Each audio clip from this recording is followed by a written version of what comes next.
தெருவாக்கும் செய்கருமம் கைகூட்டும் செஞ்சொல் பெருவாக்கும் பேடும் பெருக்கும் உருவாக்கும் ஆதலால் வானோரும் ஆணை முகத்தானை காதலால் கூப்புவர் தம்கள்.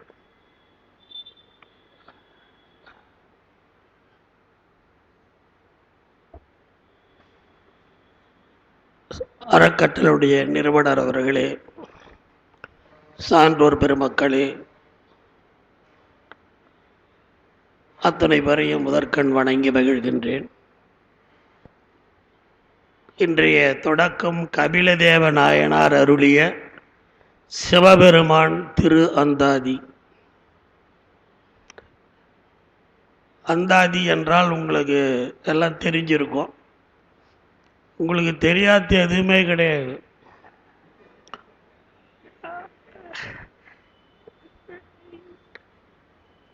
அப்படி சிவபெருமானுக்குன்னு இல்லாத ஒரே ஒரு நூல் உண்டு.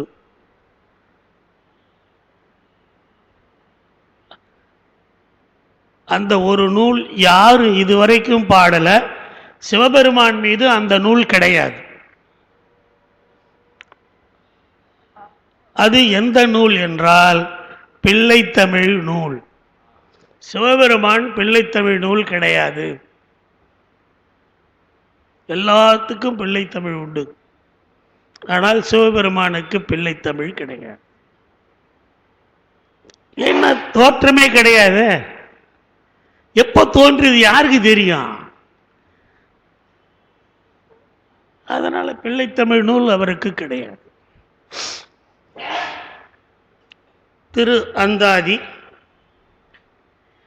அந்தாதின்னு சொன்னாலே 100 பாடல்களை உடையது என்பது பொருள். மூத்த நாயனார் இரட்டை மணி மாலை தான் நான் பாடின முதல் பாட்டு. அவர் பாடினது ஒரு 2-3 பாட்டு தள்ளி பாடினது விநாயகனே வெவ்வினையை வேறறுக்க வல்லான். அதனால கபிலதேவ நாயனார்களே சிவபெருமான் திரு அந்தாதி ஒன்றுங்கிற தொடங்குது, ஒன்றில் தான் முடியுது. ஏன்னா அவர் ஒன்று தான், சிவபெருமான் ஒருவர் தான். அப்படி 100 வெண்பாக்களால் அமைந்த நூல் இந்த நூல்.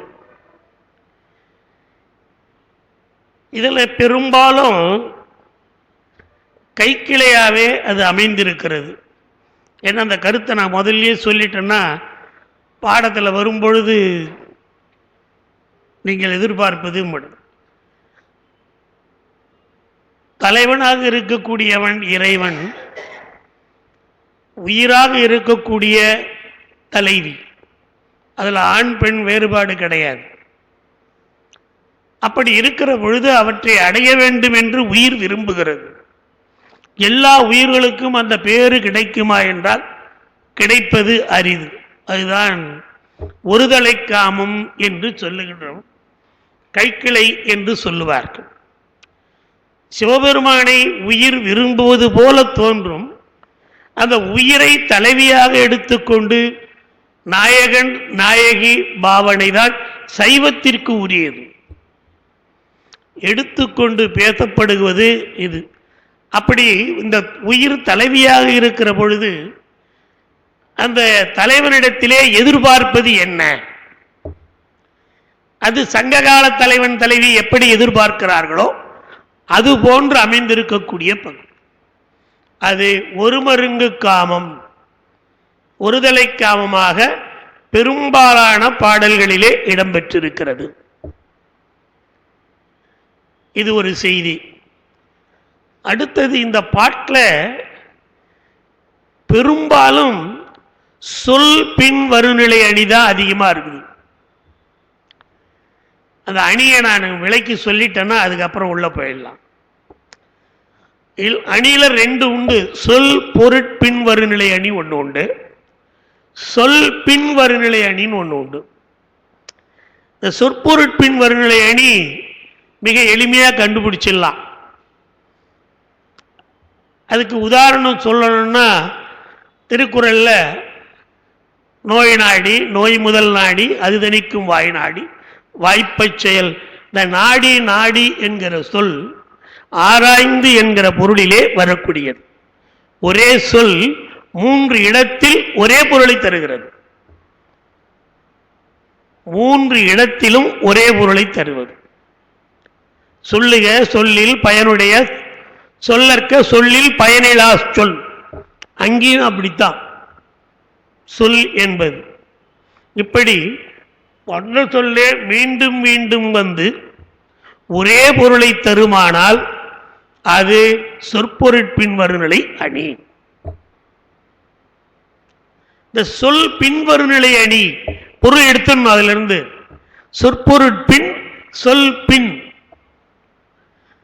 அத பொருளை எடுத்துட்டோம்னா சொல் மட்டுமே தான் பின்னால வரும். ஆனால் வெவ்வேறு பொருளை விளக்கும். அதுக்கு திருக்குறள் இருந்து வேணும்னா துப்பார்க்கு துப்பாய, துப்பாக்கி துப்பார்க்கு துப்பாயதும் மழை. அதில் ஒவ்வொரு துப்பு துப்பு என்பதற்கும் வெவ்வேறு பொருளை உடையது. உணவை தருவது, உணவை விளைவித்து தருவது, உணவாக பயன்படுவது. அந்த துப்பு என்கிற சொல் 5 சொல் வந்தாலும் 5க்கும் பொருள் வெவ்வேறு. அப்படி சொல் பின்வருநிலை அணி இந்த பாட்டில் அவர் அதிகமாக பயன்படுத்தியிருக்கிறார். ஒவ்வொரு வெண்பாவிலையும் 3 சொற்கள் அப்படி வருகின்றன. அது அவ்வளோ சீக்கிரம் அந்த பொருளை புரிஞ்சுக்க முடியல. இந்த உரையாசிரியர்களே இப்போ அவர்கிட்ட நான் சொல்லும்போது சொன்னேன், இதில் பொருள் என்ன என்பதை தெளிவாக புரிந்து கொள்ள முடியவில்லை என்று உரையாசிரியர்களாகிய இந்த வர்த்தமானன் பதிப்பகத்தில் இருக்கக்கூடிய ஐயா மாணிக்கம் அவர்கள் தங்களுடைய நூலிலே அதை எழுதியிருக்கிறார்கள். அவ்வளவு எளிமையாக இதை புரிந்து கொள்ள முடியவில்லை என்று எழுதியிருக்கிறார். இவர் பெரும்பாலும் அந்த ஊர் சிவ நாட்டு திருப்பதிகளையே செலவாக மேற்கொண்டிருக்கிறார். ஒண்ணு தொண்டை நாட்டில் திருமேற்றளி மட்டும்தான் வருது, ஏகாம்பரம் கூட வரல, திருவேற்றளி வருது. மீது எல்லாமே சிவ திருப்பதிகளாக, அதாவது சோழ நாட்டு திருப்பதிகளாகவே இருக்கு. சில இடங்கள்ல ஆரூர், திருவாரூரை குறிப்பிட்டு காட்டுகிறார். ஆவூர், இப்படி பல இடங்களில் பல நாட்டு கோயில்களையும் சுற்றி காட்டுகிறார். பொதுவாக அந்தாதி 1 தொடங்கி 1 முடியுது. பரணர் பாடிய சிவபெருமான அந்தாதியும் 1 தொடங்கி 1 தான் முடிகிறது. அது மிக முக்கியமான ஒன்று.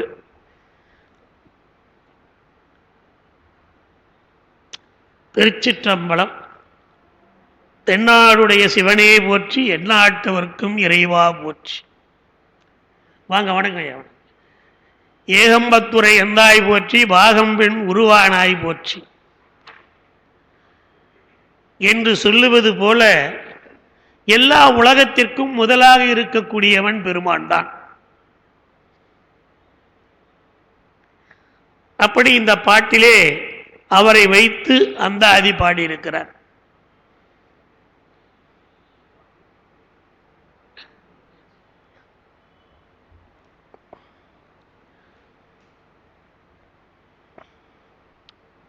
முதல் பாட்டிலேயே 1 என்று தொடங்குகிறார். இந்த 1 என்று உலகுக்கெல்லாம் கடவுள் ஒருவர் தான், அவர்தான் சிவபெருமான்.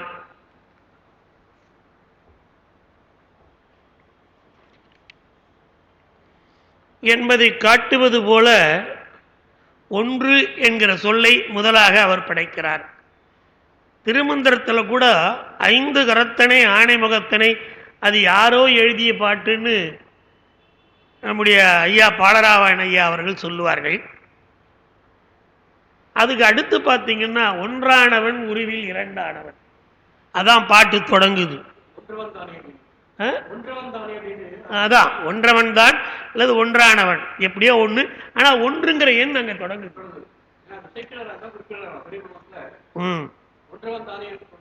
ஆமா, அப்ப இதுவும் அதே மாதிரி 1. சிவபெருமான் இறைவன் ஒன்றுதான். 1000 திருநாமம் தெல்லேனும் கொட்டாமோ, 1000 திருநாமங்களை உடையவன், ஆனால் அவன் ஒருவன் தான் என்பதை இங்கே 1 என்கிற சொல்லிலே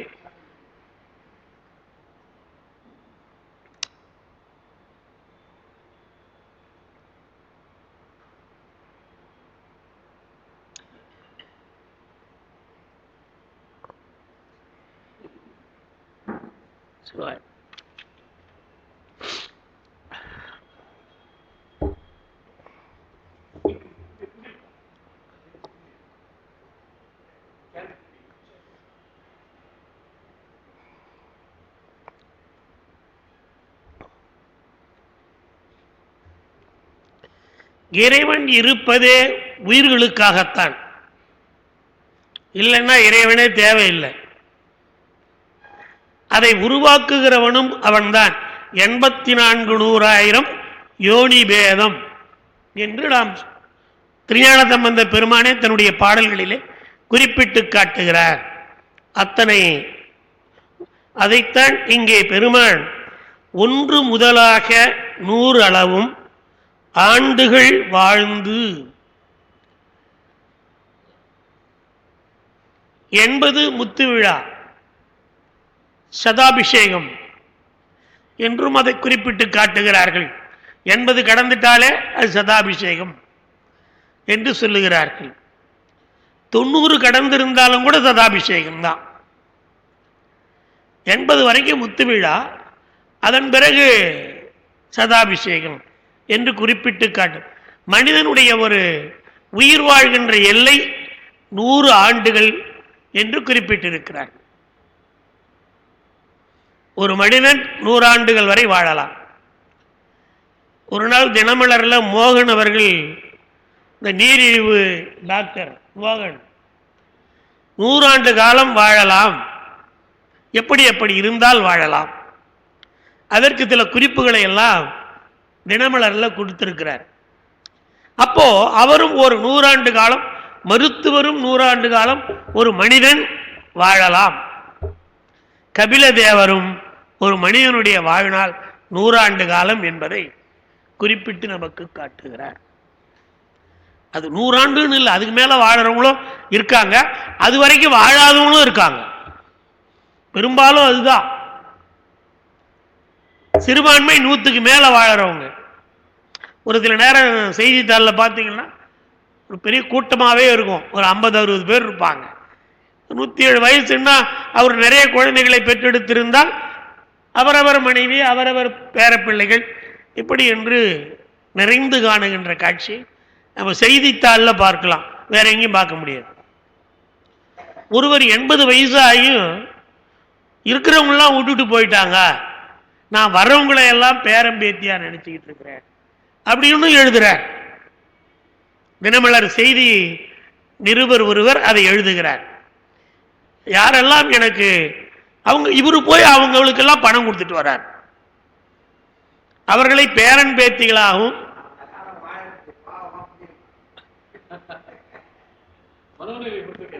பாவ புண்ணியம் நீங்களும் நானும் நிர்ணயிப்பது இல்லை. இருவினைகளை வரையறுப்பவன் அவன்தான்.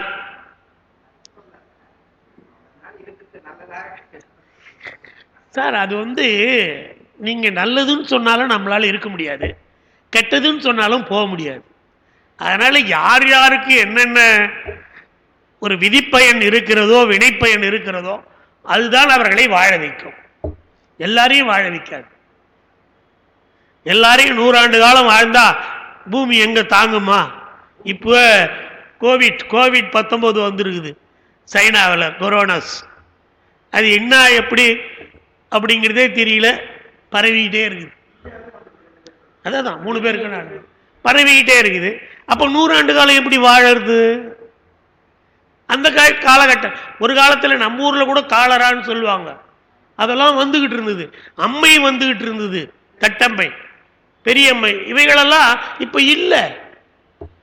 அதனால நீண்ட நாள் வாழ்வதற்கு வழி மருத்துவத்துறையிலே பல்வேறு வகையிலே கண்டுபிடிப்புகள் வந்துவிட்டன. அதனால்தான் நீரிழிவு மருத்துவர் மோகன் கூட 100 ஆண்டு காலம் வாழலாம். நம்மளை கேட்டா இறைவன் அருள் இருந்தால் 100 ஆண்டு காலம் வாழலாம்.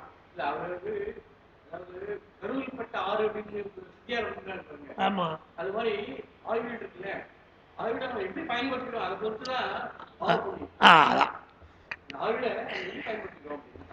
இப்போ இவர் கேட்டது கேள்வி மாதிரி 100 ஆண்டுகள் வாழ்கிறோம் என்று சொன்னால் நமக்கு உற்ற துணைவர்கள் இருந்து அவற்றை விருப்போடு ஏற்று செய்வார்களே ஆனால் 100 ஆண்டு வாழ்வதால் பயனுண்டு. அது இல்லைன்னு சொன்னா ஏண்டா வாழறோம் நாமளே நினைப்போம். ஒருவேளை சோறு கிடைக்காம அதில் வருகின்ற துன்பங்களை அனுபவிக்கிற போது ஏண்டா வாழறோம்னு நினைப்போம். குடும்ப சூழல் அப்படி எத்தனையோ இருக்குது. ஒவ்வொருவர் அந்த இறப்பு நிலை, இப்ப நான் ஐயா கிட்ட பேசிட்டு இருக்கும்போது சொன்னேன், இறைவன் செய்ய முடியாதது மனிதன் செய்வான். இது என்னுடைய கருத்தல்ல, மறைந்த சித்தலிங்கையா அவர்களுடைய கருத்து. ஆமா, அவர் சொல்லுவார், இறைவன் வாங்க, இறைவன் செய்ய முடியாததை மனிதன் செய்கிறான். என்னதுங்கய்யா அது? இறைவன் தானே எல்லாமே செய்வான், மனிதன் செய்கிறான். தற்கொலை செய்து கொள்ளுதல் அது எங்கேயாவது இருக்குதா பாருங்க. இறைவன் இதில் இல்லைன்னாரு. அப்புறம் இன்னொரு கேள்வி நான் அவர்கிட்ட கேட்டேன், அப்படின்னா நீங்க எந்த நூல்லேருந்து இதை அடிப்படையாக சொல்றீங்க? நீங்களே சொல்றீங்களா இல்லை அடிப்படையாக அதெல்லாம் இருக்கா? இல்லை இல்லை, நானே தான் சொல்றேன், என் கருத்து இது, என் சொந்த கருத்து இது. அவர் சொந்த கருத்துன்னு சொல்லும்போது அவர்கிட்ட போய் நாம் அதுக்கு மேலேயும் பேசுறது அவளை பொருத்தப்படாது. ஏன்னா மிக ஆய்ந்த நுட்பமான சித்தாந்த வல்லுநரும் கூட. அதனால் அவர்கிட்ட போய் அதுக்கு மேலே நாம் பேச முடியாது. அது என்னுடைய கருத்து தெரியுங்க ஐயா அப்படின்னு நான் அதோட. அதனால் அது இப்போ 100 ஆண்டு வாழ முடியாமல் போனால் இதான் நடக்குது. இப்போ வாழ முடியாதவன் என்ன பண்ணுறான்? தற்கொலை பண்ணிக்கிறான். கடன் தொல்லைகள் ஆனாலும் சரி, எத்தனையோ பிரச்சனைகள், ஒரு வழி பிரச்சனை மட்டும் கிடையாது. அப்படி இறைவன் அருள் இருந்தால்தான் எந்த துன்பம் இல்லாமல் இன்பமாக வாழ இயலும். 4 திருநாவுக்கரசர் 81 ஆண்டுகள் வாழ்ந்தார். ஏன் மீதி பேர் மட்டும் 18, 16, 32? அதுல மார்க்கண்டேயன் எல்லாரும் தான் போய் கட்டிக்கிறோம் ஆண்டவனை, அவனும் தான் போய் கட்டிக்கினான். சிவாய நம்ம சொல்லி 16 அப்படி நின்னானே. இறைவன் அருள், இதை தவிர நம்ம வேற எதையும் சொல்ல முடியாது. அது என்னால் தான் நடந்தது, உன்னால் தான் நடந்ததுன்னு வேற எதுக்காக நாம சொல்லிக்கலாம். இதை நாம சொல்லவே முடியாது. வாழ்நாள் அவரவர் வந்த வினைப்பயன் விதிப்பயன் இறைவன் அருள். இதைத்தான் ஒன்று முதலாக 100 ஆண்டுகள் வாழ்ந்து, அவர் ஒரு குறிப்பிட்ட காலத்தை வச்சுங்கிறார். அந்த காலத்தை 100 ஆண்டுகள் வாழ்ந்து ஒன்றும் மனிதர் உயிரை உண்டு என்றும் உண்டு ஒன்றும் மதியாத, ஒன்றும் மனிதர் ஆண்டுகள் வாழ்ந்து இறைவனோடு ஒன்றும் மனிதர், அதன் பிறகு அவன் திருவடியை அடைகின்ற மனிதர். ஒன்றும் மனிதர் உயிரை உண்டு ஒன்றும் மதியா கூற்றுதைத்த. இது திருக்கடவுரை நமக்கு சுட்டி காட்டுகிறார். ஒன்றும் மதியாத கூற்றுதைத்த சேவடியான், சிவபெருமானை தன் திருவடியால் உதைத்த பெருமான் திருக்கடவுர் பெருமான். சேவடியான் செம்மையான திருவடியை உடையவன். சேவடி பிரிச்சிங்கன்னா செம்மை பிளஸ் அடி. இன்னொரு பொருளும் அதுக்கு உண்டு. சே என்றால் எருது என்ற ஒரு பொருளை உண்டு. எருதை உடையவனாகிய திருவடி. ஏற்றாய் 4ஆம் திருமுறையில் முதல் பாட்டு. இப்படி கூற்றுதைத்த சேவடியான் வாய்ந்த மதியான், அவன் தலையிலே பிறையை சூடியிருக்கிறான், இடப்பக்கம் திருமாலை கொண்டிருக்கிறான்.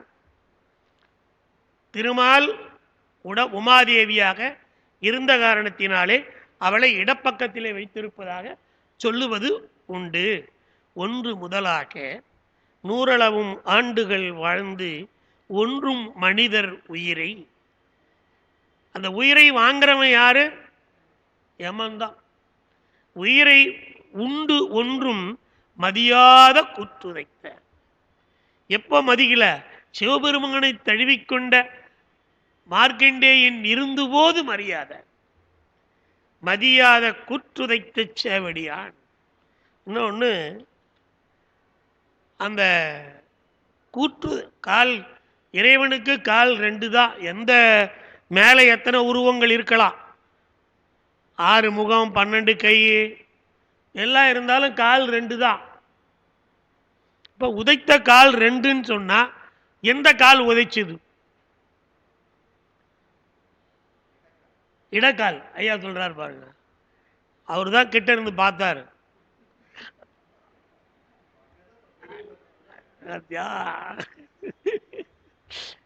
நீங்க சொல்றதுல நான் தப்பு இருந்தா அப்படி சொல்லிருக்க மாட்டேன், நீங்க தான் பக்கத்துல இருந்து பார்த்தீங்கன்னு சொல்லிருக்க மாட்டேன். அது ரைட்டா இருக்குதான் அப்படி சொன்னேன்.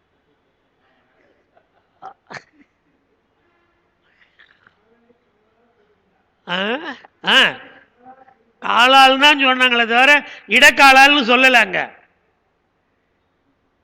சொல்லிருக்கா? காலனை காலால் கடிந்தான், ஆனால் கடிந்தது இடக்கால் தான். வலக்கால் யாருது? பெருமான். அவர் உதைக்கவே மாட்டார், அவர் உதைக்கவே மாட்டார். அம்மா காலால் தான் வச்சார். இந்த காஞ்சிபுரத்தில் சுந்தரருக்கு எந்த கண்ணை முதல்ல கொடுத்தாரு? அது யாரு கண்ணு? அம்மா கண்ணு.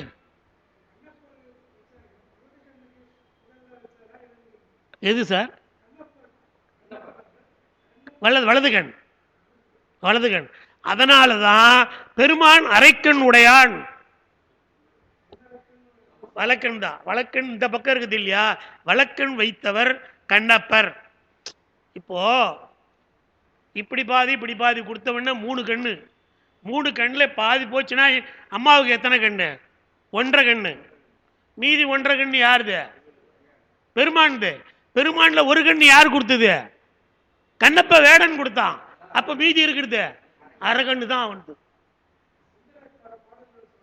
ஆமா வருது. இப்போ இந்த வாரம் குமரகுரு பரவரில் அந்த செய்தியை கொடுத்துருந்தாங்க. ஆமா, நாளைக்கு இடக்கண் பெற்றது.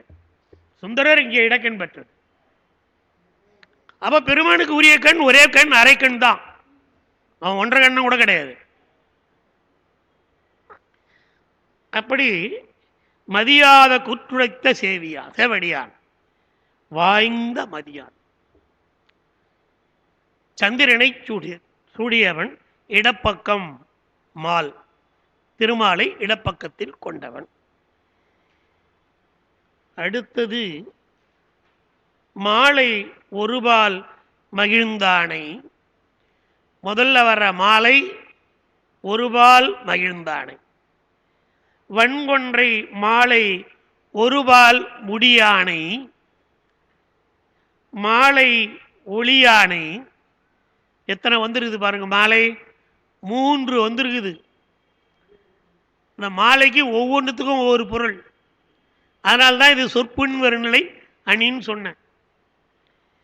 உத்தமனை உண்ணா நஞ்ச உண்டார்க்கு ஒளியானை ஏத்தி உளம். மாலை ஒருபால் மகிழ்ந்தானை, திருமாலை ஒரு பக்கம் கொண்டு மகிழ்ந்தவன் சிவபெருமான். வன்கொன்றை மாலை ஒருபால் முடியானை, தலையிலே கொன்றை மாலையை அணிந்திருக்கக்கூடியவன். மாலை ஒளியானை, மாலையிலே இருக்கின்ற சூரியன் எப்படி சிவப்பு நிறமாக இருக்கிறானோ அதுபோல் ஒளி பொருந்திய மேனியை உடையவன். குடித்த புருவமும் கொவ்வை செவ்வாயில் குமின் சிரிப்பும் பணித்த சடையும் பவளம்போல் மேனியின்பால் வெந்நீரும். அப்படி இங்கே மாலை ஒருபால் முடியானை, மாலை ஒளியானை, உத்தமனை, அவர்தான் உத்தமர். உண்ணா நஞ்சு உண்டற்கு ஒளியானை. நாமெல்லாம் நஞ்சு வருதுன்னு சொன்னா சாப்பிடுவோமா? குழந்தைங்க மருந்து எடுத்துட்டு வரான்னு சொன்னாலே எங்கேயா போய் ஒளிஞ்சுக்குங்க. ஆனா நஞ்சு வருதுன்னு சொன்னா அவர் ஒளிஞ்சு விட்டாரா? இல்லையே. ஒளியானை, உண்ணா நஞ்சு உண்டற்கு ஒளியானை. கொண்டாங்க, எடுத்துட்டு வாங்கினார். யாருக்கிட்ட? சுந்தரர்கிட்ட தான் சொன்னார். ஒரு நாவல் பழம்போல் உருட்டி திரட்டி கொண்டு வருக என்று அவர் சொன்ன உடனே சென்றவர் அவர். உண்ணா நெஞ்சு உண்டற்கு ஒளியானை மறைந்து இராதவனே உளம் ஏத்தி உள்ளமானது அவனை ஏத்தி துதிப்பாயாக. இது நம் 3 மாலைக்கும் பொருள். இது ஒவ்வொரு மாதிரி ஒவ்வொரு இடத்துல வரும். உளமால் கொண்டு ஓடி ஒழியாது, உளம் மால் கொண்டு ஓடி ஒழியாது, யாமும் உளமாயில் ஏத்தாவாறு உண்டே. உளம் மாசற்று அங்க பலம் இல்லா அடல் வெள்ளேறு ஊர்ந்துழலும் அங்கமள வண்ணன் அடி. இந்த அடுத்த வர்ற அங்கமளம் அழகிய தாமரை மலர் போன்ற சேவடி.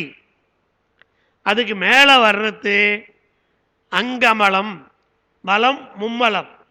மும்மலம் இல்லா அடல் வெள்ளேறு வெற்றி பொருந்திய எரிதினை வாகனமாக கொண்டு ஊர்ந்து செல்லுகின்ற பெருமான்.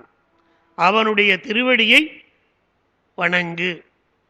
உளமால் கொண்டு ஓடி ஒழியாது. உள்ளம் மயக்கம் கொண்டு, மால்ன மயக்கம், மயக்கம் கொண்டு ஓடி ஒழியாது, யாமும் உளமாகில் ஏத்தவாறு உண்டே. நாமும் உள்ளம் மகிழ்ந்து, இந்த மயக்கம் இல்லாத பொழுதுதான் மகிழ்ச்சி வரும். மயக்கம் இருந்தால் மகிழ்ச்சி வராது. அப்படி மகிழ்ச்சி கொண்டு உள்ளம் மாசற்று மும்மலம் நீங்கி உள்ளம் குறையில்லாமல் இருக்கக்கூடிய அவர்கள் புகழ்வார்கள். ஏத்தாதவாறு உண்டே. ஏத்தாதவாறு உண்டேங்கிறது வினாக்குறிப்பு. உண்டு இல்லை, ஏத்துவார்கள், புகழ்வார்கள் என்பதை காட்டுகிறார். யாரை? இறைவனை. அவன் எப்படிப்பட்டவன்? மும்மலம் இல்லாதவன், வெள்ளேறு ஊர்ந்து செல்லுகிறவன். அவனுடைய திருவடி அழகிய தாமரை மலர் போன்ற திருவடி. அவனை புகழ்ந்து பேசுதல் வேண்டும் என்பது 3வது பாட்டில் நமக்கு அவர் காட்டுகிறார். மும்மலம்னா உங்களுக்கு தெரியும், சித்தாந்தத்தில் வர்ற ஆணவம் கண்மம் மாயை என்பது. கமலம்னா தாமரை, கமலம். அடுத்தது அடியார்தம் 6 உயிரை. திருப்பி அதே பாட்டு. அடியார்தம் 6 உயிரை அட்டழிக்கும் கூற்றை அடியால் அருவாகச் செற்றான். அடியால் திருவடியால். அடியார்தம் 6 உயிரை 6 உயிரை. பாட்டு வரி எப்படி வருது? 6 அப்படியே வருது.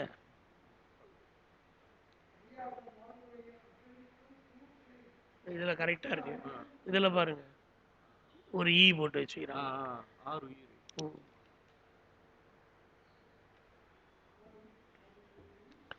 6 உயிரை அட்டழிக்கும் கூற்றை,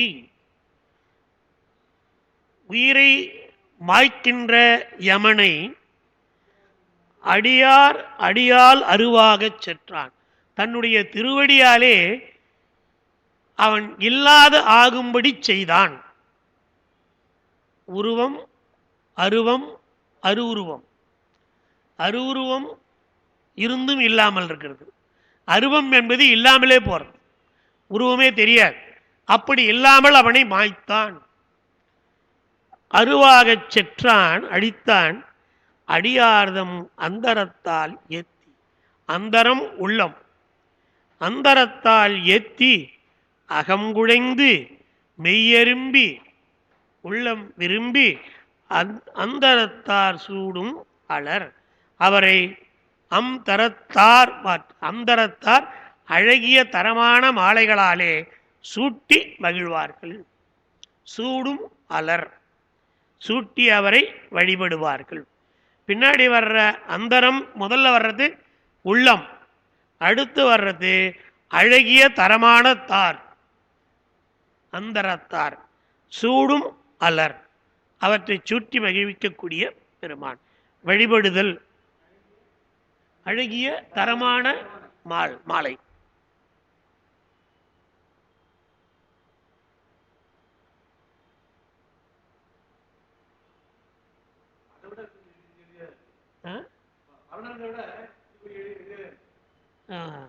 ஆமா ஆமா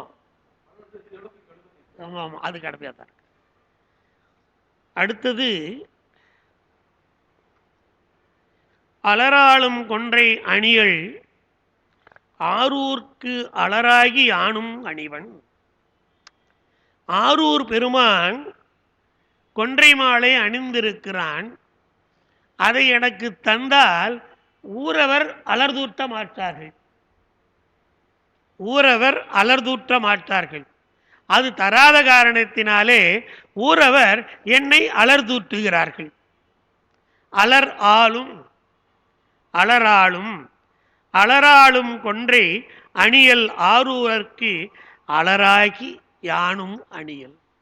நான் ஊராருக்கு அலராகி அவர் தந்த மாலையை என்னால் அணிந்து கொள்ள முடியவில்லை.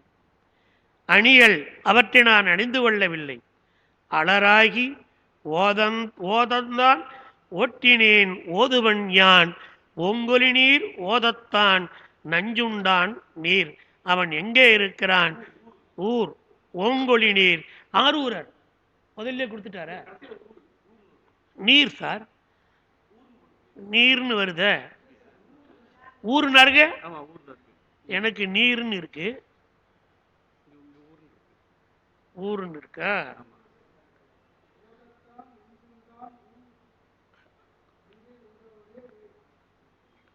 ரைட். அப்ப ஊர்னா பதின்னு அர்த்தம்.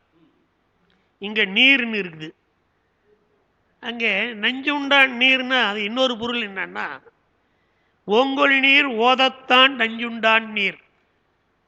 கடலில் இருக்கக்கூடிய நீரில் வந்த நஞ்சினை உண்டான் என்கிற ஒரு பொருளும் அதை கொள்வதற்கு வாய்ப்புண்டு. நஞ்சை உண்டானது திருவாரூரில் இருக்கக்கூடிய பெருமானை நாம் வணங்குவோமாக.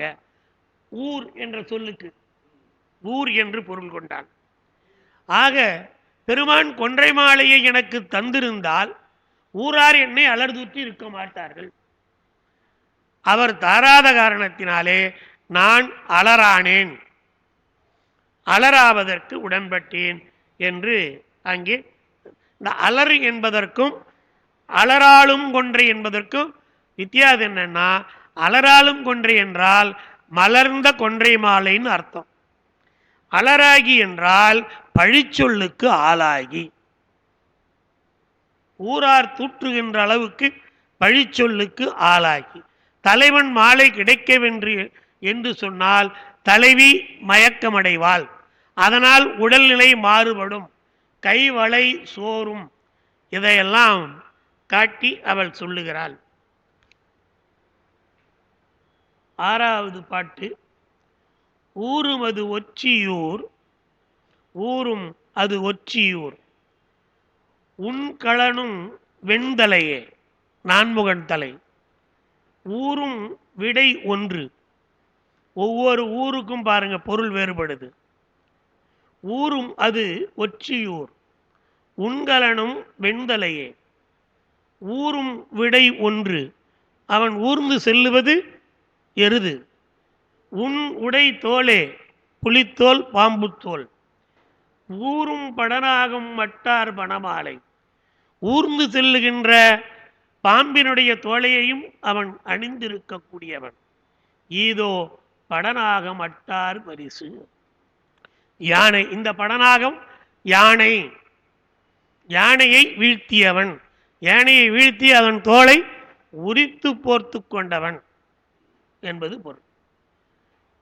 ஊரும் ஒற்றியூர், உண்கலனும் வெண்தலையே. ஊரும் விடை ஒன்று உடை தோளே, ஊரும் படனாகும் மட்டார் பணமாலை. அவர் ஊர்ந்து செல்லுகிற பாம்பு என்பதை இந்த 3 இடத்துல ஊரும் என்பதை போட்டு காட்டுகிறார். அதுக்கு அடுத்தது பழியானை, ஊர் ஊரது பைங்கண் ஏறு ஊரும் பரி ஊராது. சரியான சொல்லுது.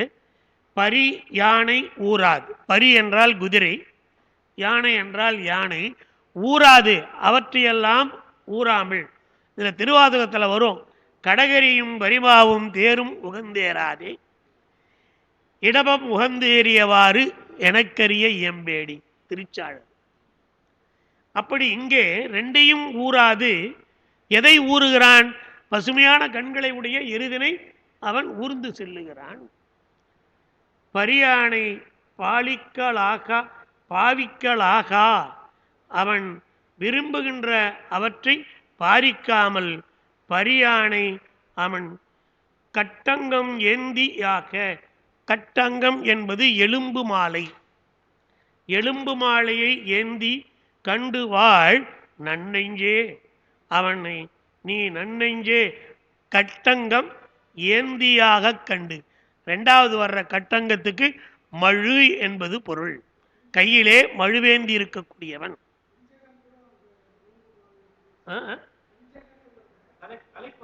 அது தலைக்கோலம்.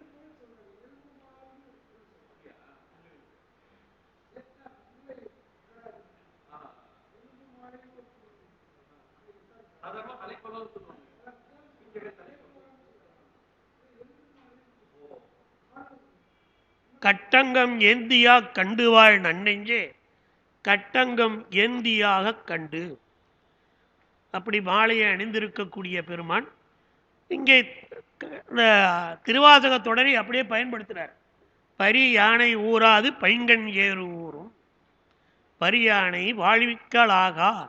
பரியானை யானையின் மேல் வருகின்ற பெருமானை அவன் எதை அணிந்திருக்கக்கூடியவன்? எலும்பு மாலைகளை அணிந்திருக்கக்கூடியவன். அதுக்கு அடுத்தது கையிலே மழுவேந்தி இருக்கக்கூடியவன். அவனை பார்த்து அடுத்த பாட்டு கண்டம். ஆமா, ஏறு ஊரும் பரியானை சிவபெருமான். சிவபெருமான் பெரியவர் சிவபெருமான். பாலிக்கலாகா பரியானை கட்டங்கம் ஏந்திய கண்டுவாள் நன்னெஞ்சமே, கட்டங்கம் ஏந்தியாக கொண்டு. வந்து சொல்லே திரும்பி திரும்பி வர்றதுனால பொருளை நாம பிரிச்சு பிரிச்சு பொருள் கொள்ள வேண்டிய அவசியம் இருக்கு. அதுக்கு அடுத்தது கண்டம் கரியன் உமைபாலும் தன்பாலும். அவன் கண்டம் கருத்தவன், உமையை தன்னகத்தே கொண்ட மாதொரு பாகன் அர்த்தநாரீஸ்வரர். மாதொரு பாகன் கண்டம் கரியன் கரிகாடன் கண்டங்கள் பாடி ஆட்படும் பரஞ்சோதிக்கு எண்ணுள்ளம் பாடி யாக்கொண்ட பதி. இந்த பாடி என்றால் கடைசியாக வருவதற்கு இடம் என்பது ஒரு பொருள்.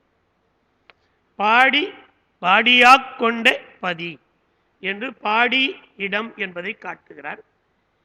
அந்த இரண்டாவது வர்ற கடகரியும் கண்டங்கரியன் கரிகாடன் சுடுகாட்டில் ஆடுபவன். கரிகாடு சுடுகாடு, சுடுகாட்டில் ஆடுகின்ற பெருமான். அப்படி ஆடுகின்ற அவன் எங்கே இருக்கிறான்? பரஞ்சோதிக்கு எது இடம் என்றால் அவன் தங்குகிற இடம் என் உள்ளமே.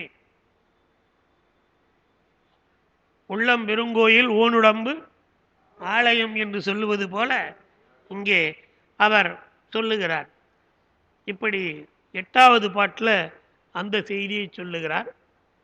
அதுக்கு அடுத்த பாட்டு பதியார் பழிதீரா பதியார். பழிதீரா பதியார் பைங்கொன்றை தா என் பதியான் பல நாள் இறக்க. உன்னுடைய கொன்றை மாலையை தா என்று நான் பல நாள் இறந்தேன், ஆனால் அவர் கொடுக்கவில்லை. அதனால் ஊரார் என்னை பழி தூற்றுகிறார். பழி பதியார் பழிதீரா, பழி தூற்றுகிறார், பழி தீரவில்லை. பதியாய அம்மானார் சிவபெருமானார் கையார் வளைகவர்ந்தார். அந்த சிவபெருமானார் என்ன செய்தார்? என் கைவளையலை நான் மெலிந்து போனேன். அவர்கள் அருள் புரியாத காரணம். இந்த இடத்துல அப்படித்தான் சொல்லணும். அருள் புரியாத காரணத்தினாலே நான் மெலிந்து போனேன். மெலிந்து போன காரணத்தினாலே என் கை வளை கழன்று போனது. காதலாலும் கழலும், இறைவன் அருள் தரவில்லை என்றாலும் கழலும்.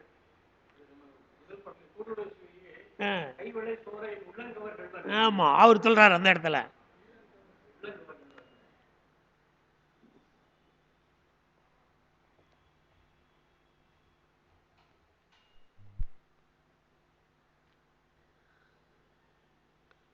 அப்படி ஊரார் அலர்தூற்றுகின்ற அந்த பசுமையான கொன்றையை தாய் என்று சொன்னேன். பல நாள் இறந்தேன், கொடுக்கவில்லை. பதியாய அந்த சிவபெருமான் என்னுடைய வலையை கவர்ந்தார். அகுதேகுள் அம்பானார் கையார் அறம். இதுவா சிவபெருமானுடைய அறம் என்று கேட்பது போல அந்த கேள்வியை அவர் கேட்கின்றார். தலைவி கேட்பது போல அது அமைந்திருக்கிறது. அம்மானார் இறைவர் என்ற பொருள்ல நாம் கொள்ளுதல் வேண்டும். அடுத்த பாட்டில் அறமானம் நோக்காது, அறமானம் நோக்காது, அணங்கனையும் செற்றங்கு அறமா நஞ்சுண்ட அமுதன், அறமான ஓதியால் பாகம் அமர்ந்தான், உயர் புகழே ஓதி யான் தோற்றேன் ஒளி. இந்த தோற்றேன் ஒளி என்பது என்னுடைய அழகை நான் இழந்து விட்டேன். அதுதான் தோற்றேன் ஒளி. அந்த ஒளியை நான் இழப்பதற்கு என்ன காரணம்? பெருமான் அறமானவற்றை நோக்காமல் என்ன செய்தான்? மன்மதனை அழித்தான். தருமத்தை பார்த்திருந்தால் மன்மதனை அழித்திருக்க முடியாது. அவர் வந்தது கோபம், யோகம் செய்து கொண்டிருந்தார். 5 மலரம்புகளை அவன் ஏவினான், கோபத்தால் எரித்தார். அவர் வந்த நோக்கம் அது இங்க இருந்தாலும் சாவுதான், அங்க இருந்தாலும் சாவுதான். மன்மதன் வந்தான், இல்லைன்னா வர வேண்டிய அவசியம் இல்லை. அவங்க 2 பேரும் போன்றாங்க, திருமாலும் பிரம்மனும். அப்பதானே முருகன் வருவான். முருகன் வந்தால் தானே சூரபன்மன் அழிவான். இப்படி ஒன்று போயின. அதனால மன்மதனை கொன்றவர் சிவபெருமான். ஒரு நெற்றிக்கண்ணால் மன்மதனை அழித்தார், முருகப்பெருமானை உருவாக்கினார் என்பதை இங்கே அறமானம் நோக்காது அணங்கனையும், அறத்தால் வருகின்ற அவற்றை நோக்காமல் யாரை அழித்தார்? மன்மதனை அழித்தார். அணங்கனையும் செற்றங்கு அறமா நஞ்சுண்ட அமுதன். தேவர்கள் பிழைப்பதற்காக அறத்தின் காரணமாக நஞ்சினை உண்டவன். அங்கு செய்தது அறம், இங்கு செய்தது அறம் அல்லாதது. அப்படி அமுதன் அறமான ஓதியால் பாகம் அமர்ந்தான். உமையம்மைக்கு இடப்பாகத்தை தந்தான். ஓதியால் கூந்தலை உடையவள். ஓதினா கூந்தல், அறமானன்னா அவளுக்கு இடபாகத்தை தந்தாள். 3 பேரும் 3 இடத்தை கொடுத்துருக்குறாங்க. பிரம்மன் நாக்க கொடுத்துருக்கான் சரஸ்வதிக்கு, திருமால் இருதயத்தை கொடுத்திருக்கிறார், இவர் இடபாகத்தை கொடுத்திருக்கிறார். 3 பேரும் 3 இடத்தை கொடுத்திருக்கிறார்கள். அந்த 3 தேவியரும் தனியே இல்லை, அவர்களோடு ஒன்றி இருக்கிறார்கள். அது அவர்களுக்கு ஆட்பட்ட சக்தி. ஆப்ட சக்தி இல்லை, ஆட்பட்ட சக்தி. அவங்க என்ன சொல்றாங்களோ அவற்றை செய்யக்கூடிய ஆற்றல் பெற்ற சக்தி. அவர் சிவன் ஆணை இல்லாமல் எதுவும் செய்ய முடியாது, சக்தி என்று தனியே இருந்தாலும் கூட. அதுதான் ஓதியால் பாகம் அமர்ந்தான், உயர் புகழே ஓதி யான் தோற்றேன் ஒளி. இந்த பெருமானுடைய உயர்ந்த புகழையெல்லாம் சொல்லி என்னுடைய தேஜஸ் ஒளியானது அழிந்து போனது, அழகு நீங்கியது. இந்த அழகு நீங்கியதுக்கு காரணம் அவருடைய புகழை சொல்லியது. ஆனால் இவ்வளவு புகழையும் நான் சொன்னேனே, அவர் அருள் தந்தாரா? அருள் தரவில்லை. ஆகவே என்னுடைய அழகாகிய ஒளி போயது என்று இந்த பாட்டில் நமக்கு காட்டுகிறார். இந்த அனங்கன் என்பது மன்மதனை குறிக்கக்கூடியது. இது நம்ம முன்ன பலமுறை பார்த்திருக்கிறோம். ஒளியார் சுடர் மூன்றும் கண் மூன்றா கோடற்கு, ஒளியார் சுடர் மூன்றும் கண் மூன்றா கோடற்கு, ஒளி கொண்ட சுடர் மூன்றும் கண் மூன்றா கோடர். பெருமானுடைய கண் சூரியன், சந்திரன், நெற்றிக்கண் நெருப்பு, 3 கண்களை கொண்டவன். அதனால்தான் அம்மா 2 கண்ணை மூடும்போது 3வது கண்ணு வந்தது. அது நம்மூர் பெருமை. அப்படி ஒளியார் சுடர் மூன்றும் கண் மூன்றா கோடற்கு ஒளியான், அவன் மறைக்காதவன். உலகெல்லாம் ஏத்தற்கு, இந்த நில உலகம் எல்லாம் ஏத்துதற்கு ஒளியாய கல் ஏற்றான் கொன்றையான், அவன் ஒளி மிகுந்தவனாக இருக்கிறான். 2 கண்ணை விளையாட்டாக அன்னை உமாதேவி மூடினாலும் கூட 3வது கண்ணாகிய நெற்றிக் கண்ணால் உலகில் ஒளியை தந்தவன் பெருமான். கல்லேற்றான் கொன்றையான் காப்பிகந்தான், தன் கட்டுப்பாட்டை இழந்தவன். அவன் இருந்த இடத்திலேயே எல்லாவற்றையும் செய்யக்கூடிய ஆற்றல் பெற்றவன். நாம தான் ஒரு இடத்துக்கு போய் செயல்படணும். அவன் இருந்த இடத்திலே செய்யக்கூடிய ஆற்றல் பெற்றவன். காப்பிகந்தான் நன்னஞ்சே கல்லேற்றான் கொன்றை கடிது. அப்படி விரைவில் கொன்ற மாலையை கொடு என்று நீ கேட்பாயாக.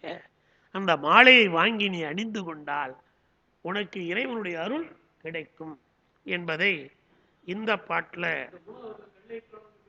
கல்லுங்கிறது அந்த தேன் சார், கொன்றை மாலையில் இருக்கக்கூடிய தேன்.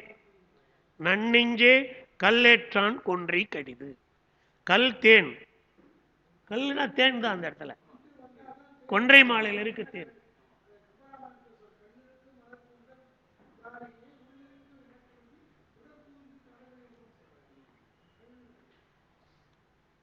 காப்பிகந்தான் நன்னெஞ்சே கல்லேற்றான் கொன்றை கடிது. இப்படி 3 செய்திகளை நமக்கு காட்டுகிறார். அடுத்த பாட்டு கடி அரவர். அரவர், அரவுனா பாம்பு, கடி அரவர், அக்கர், கரிதாடு கோயில், கடியரவர் கையதும் ஓர் சூளம். கடியரவர், அந்த இடத்துல கடி அரவர்னு இருக்குதா, கடியவர் அவர்னு இருக்குதா? கடி அரவர்னு இருக்குது.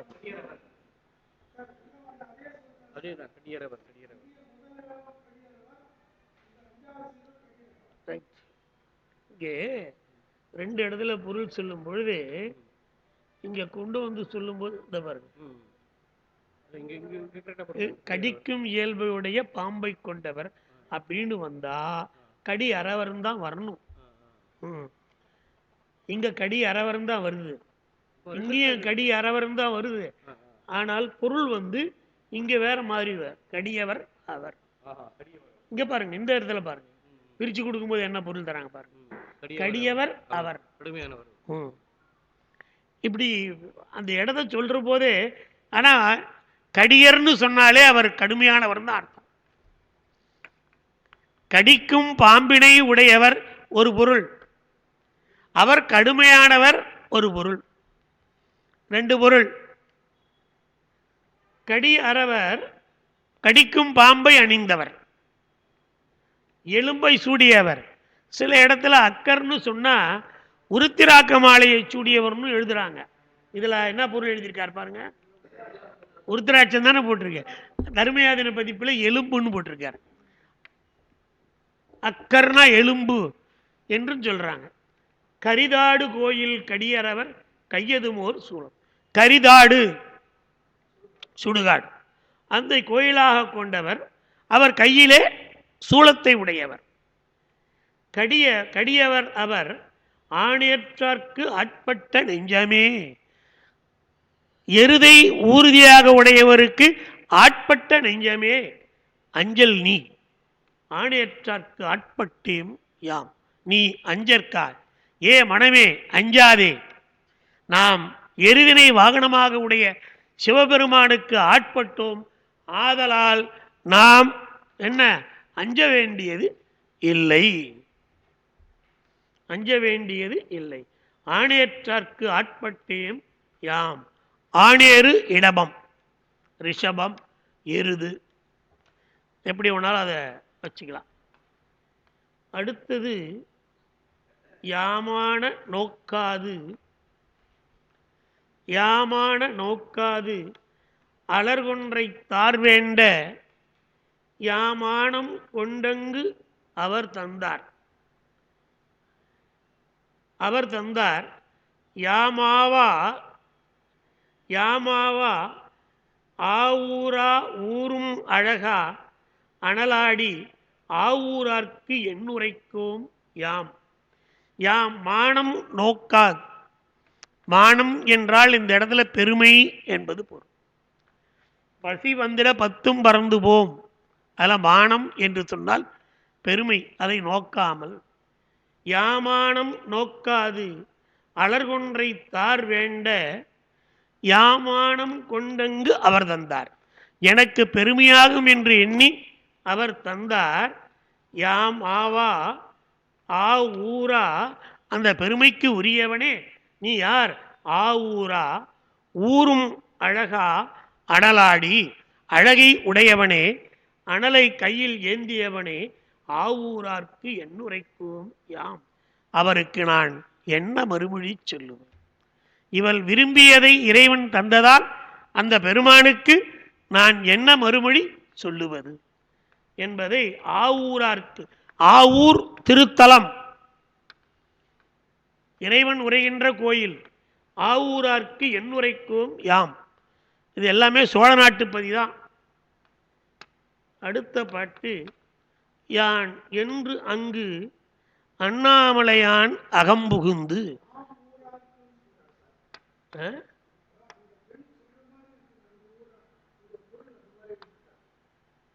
எப்படி எப்படி?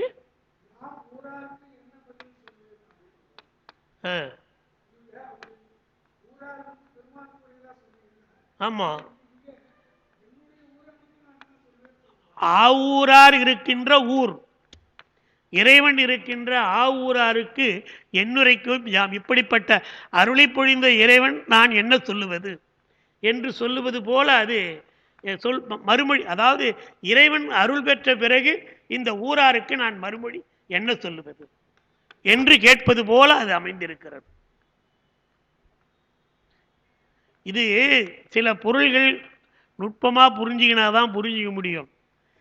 இது பல முறை படித்தா கூட புரியுறதுக்கு, இதில் நான் முதல்ல அவர்கிட்ட சொன்னேன், உரையாசிரியர்கள் சொல்லுகிற பொழுது இப்படி சொல்லுகிறார்கள். அதனால் நீங்கள் இந்த பொருள் புரிஞ்சிக்கணும்னா இது மாறி மாறி வருது. இறைவன் உரைகின்ற ஊர் ஆவூர், தலைவி இருக்கிற ஊரும் ஆவூர். இறைவன் மாலையை கொடுத்தால் அருள் புரிந்தான் என்பது அருள். அதனால் இப்படி நான் அந்த ஊராருக்கு என்ன மறுமொழி நான் சொல்லுவது என்று அந்த பெண் கேட்பது போல அது அமைந்திருக்கு. அதுக்கு அடுத்த பாட்டு யான் என்றங்கு அண்ணாமலையான் அகம். நான் சொல்றதை நீங்க முதல்ல கேட்டுங்க. கேட்டு முடிச்சிட்டீங்கன்னா வீட்டில் போயிட்டு படிச்சு பார்த்தீங்கன்னா உங்களுக்கு புரியலன்னா அடுத்த வாரம் வரும்போது கேளுங்க. ஏன்னா இடையிடையில் நாம் பேசிக்கிட்டே இருந்தோம்னா அடுத்தடுத்து போகிறது நின்றுடும். யானென்று அணையாம் அண்ணாமலையான் அகம்புகுந்து, அண்ணாமலையான் அகம்புகுந்து, யான் என்று அங்கு அண்ணாமலையான், அண்ணாமலையான் இல் புகுந்து, என்னது யான் என்றங்கு ஐயறிவும் குன்றுவித்து, ஐம்புலன்கள் ஐம்பொறிகளையும் குன்றுவித்து, யான் என்றங்கு ஆர்த்தானே ஆயிடினும் அவன் யார்? விண்வெளியிலே இருக்கக்கூடிய பெருமான், ஐம்பூதங்களாக இருக்கக்கூடியவன், அம்பரன் மேல் என்றால் விண்வெளியில் இருக்கக்கூடியவன். சிதம்பர ரகசியம் அதுதான் வெளி. விண்வெளியில் இருக்கக்கூடியவன் அங்கொன்றை ஆர்த்தானேல் உய்வது அரிது. அங்கு ஒன்று ஆர்த்தானேல், இந்த கொன்றை மாலையை எனக்கு அவன் தரவில்லை என்றால் நான் பிழைப்பது அரிது. மாலையை தந்தால் நான் பிழைத்தல் முடியும், இல்லை என்றால் நான் பிழைப்பது அரிதாகும். ஆர்த்தானேல் உய்வது அரிது. கொடுத்தால் நான் பிழைப்பது உண்டு, இல்லைன்னா கிடையாது. இந்த உய்வது என்பது பிழைத்தல் என்பது பொருள். அப்படி சொல்லுகின்ற அந்த அண்ணாமலையான் திருவண்ணாமலையை குறிக்கக்கூடிய பாட்டு இது. அதுக்கு அடுத்தது இந்த இடத்துல மூணும் இந்த திருவேங்கடத்தை பற்றி இந்த இடத்துல சொல்கிறாரு. ஆனால் இதில் திருவேங்கடத்தில் எப்படி இருக்கான் சிவபெருமான்னு தெரியல. அது அரியாரும் பூம்பொழில் சூழ் ஆமாத்தூர், திருவாமாத்தூர். திருவாமாத்தூர் அரியாரும் பூம்பொழில் சூழ் வண்டுகள் மொய்க்கின்ற பூஞ்சோலைகளை உடைய ஆமாத்தூர். அம்மான் அரியாரும் பாகத்து அமுதன். இரண்டாவது வருகின்ற அரியாரும் திருமால், திருமாலை பாகத்தில் உடையவன். அரியாரும் வெங்கடத்து மேயானை. மூன்றாவது வருகின்ற அரி சிங்கம், சிங்கங்கள் மேய்கின்ற இருக்கக்கூடிய வேங்கடத்து மேயானை மேவா உயிரெல்லாம். அங்கே உரைகின்ற இறைவனை நான் அப்படிதான் சொல்லணும். நான் உரைகின்ற திருமாலைன்னு சொன்னா இது சிவபெருமான் அந்த அதிக்கு மாறுபடும். வேங்கடத்தான்ல சிவபெருமான் அங்கே அந்த ஒரு நீர்வீழ்ச்சி ஒன்று இருக்க, என்ன சார், பாப விநாசம், அங்கே சிவபெருமான் தான் இருக்காருன்னு நினைக்கிறேன். ஏதோ ஒரு சிவன் கோயிலை இது குறிப்பதாக எனக்கு ஒரு என்னுடைய கருத்து தான் இது. ஆனால் அங்கே சொல்லுகிற பொழுதே வேங்கடத்து மேயானை மேவா, திருவேங்கடமலையில் சிங்கங்கள் உலாவுகின்ற அந்த இடத்தில் மேவா உயிரெல்லாம், மேவாத உயிர்களெல்லாம், சென்று வணங்காத உயிர்களெல்லாம். இன்னடத்து வேம் கடத்து நோயால் வியந்து. என்னென்ன நோய் வரும்னு நம்மளால சொல்ல முடியாது. பெருமானை வணங்கினால் நோய் வாராது. வேம் கடத்து என்றால் உடல் வேகின்ற நோய்கள் வாராது. முதல் வேங்கடம் திருவேங்கடம், அதைத்தான் சுட்டி காட்டுகிறார். இரண்டாவது வேங்கடத்துக்கு வேம் கடம், கடம்னா உடம்பு, வேம்னா வேவுதல். அது எதனால் வேகிறது? நோயால் வேகிறது. இந்த உடம்பு எதனால் துன்பப்படும்? அதனால்தான் துன்பப்படுகிறது. வேங்கடத்து நோயால் வியந்து. அப்போ அங்கு இருக்கின்ற பெருமானை வணங்கினால் எந்த உடற்பிணியும் நீங்கும் என்பது பொருள். அது அங்க இருக்கிற சிவனையா இல்லை வேறு எந்த தெய்வங்கிறத நான் சொல்ல முடியாது, இதில் குறிப்பில் காட்டல. ஆனால் அரியாரும் பூம்பொழில் சூழ் ஆமாத்தூர்னு சொன்னவர் ஏன் திருவேங்கடத்துக்கு போனார்னு தெரியல.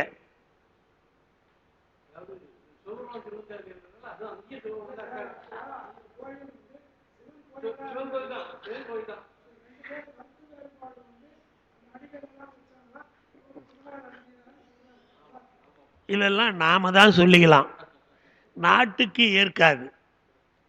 அதெல்லாம் மாப்போசிலாம் போராடி அவங்க எல்லாம் விட்டுட்டு போயிட்டாங்க. அந்த கதையெல்லாம் நமக்கு தெரிஞ்ச கதை தான். ஆனாலும் இப்பொழுது நாம் அதை சொல்ல முடியுமா? சொல்ல முடியாது. அதைத்தான் நான் சொல்றேன். ஆமாத்தூரை சொல்ற பெருமான் வேங்கடத்துக்கு ஏன் போனோம்? அங்க இருக்கிற சிவன் அவருக்கு ஞாபகம் வருது.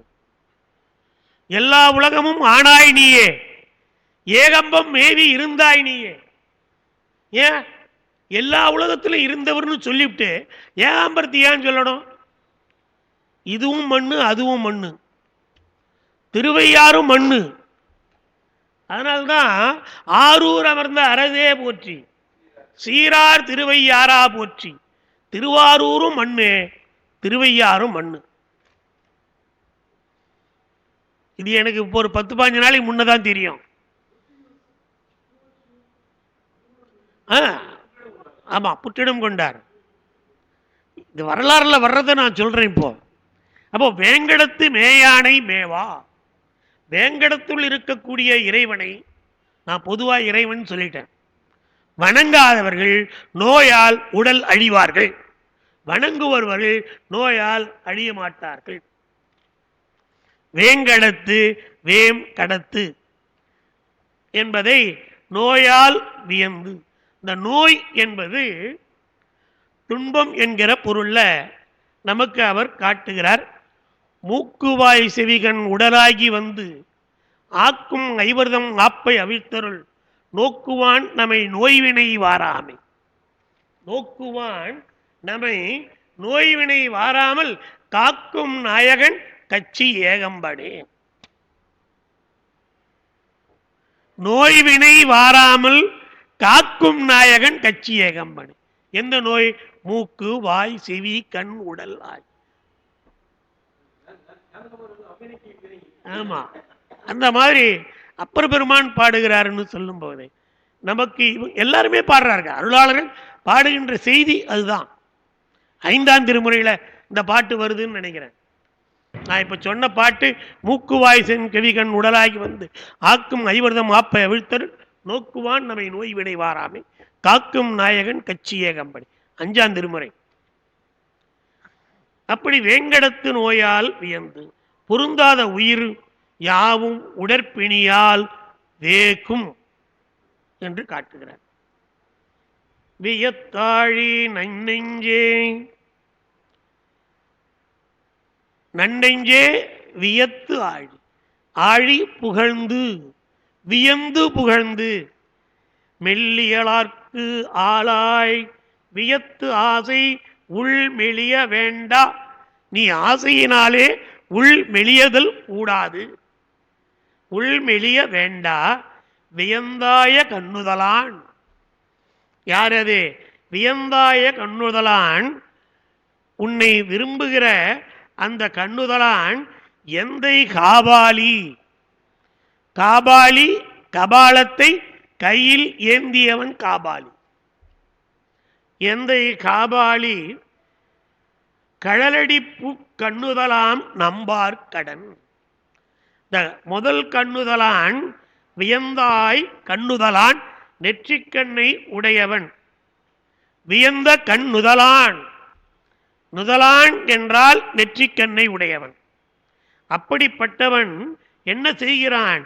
எந்தை காபாலி கழலடி பூ கண்ணுதலான் நம்பார் கடன்.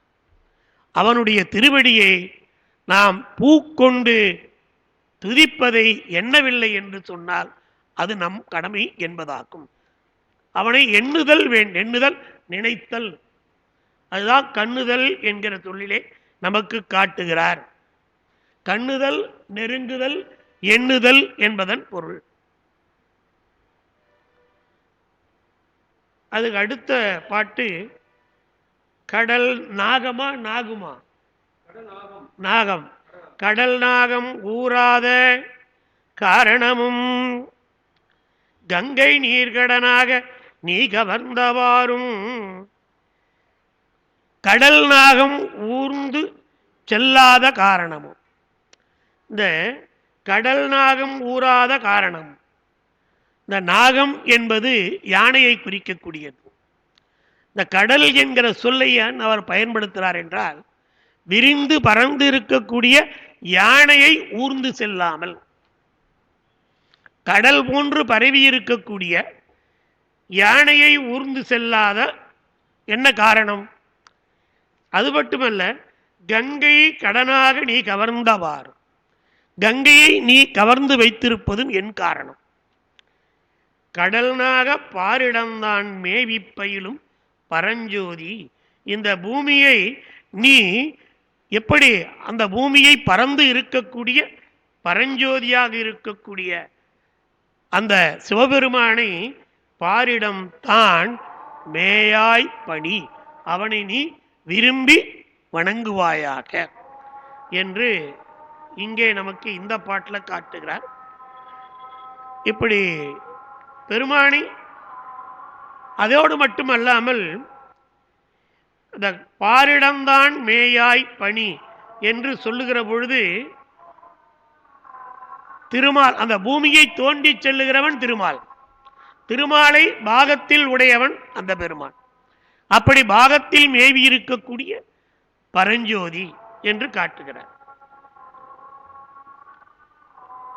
அதுக்கு அடுத்த பாட்டில் பணியாய் மடநெஞ்சே, பணியாய் மடநெஞ்சே பல்சடையான் பாதம் பணியாத பக்தர்க்கு சேயன்,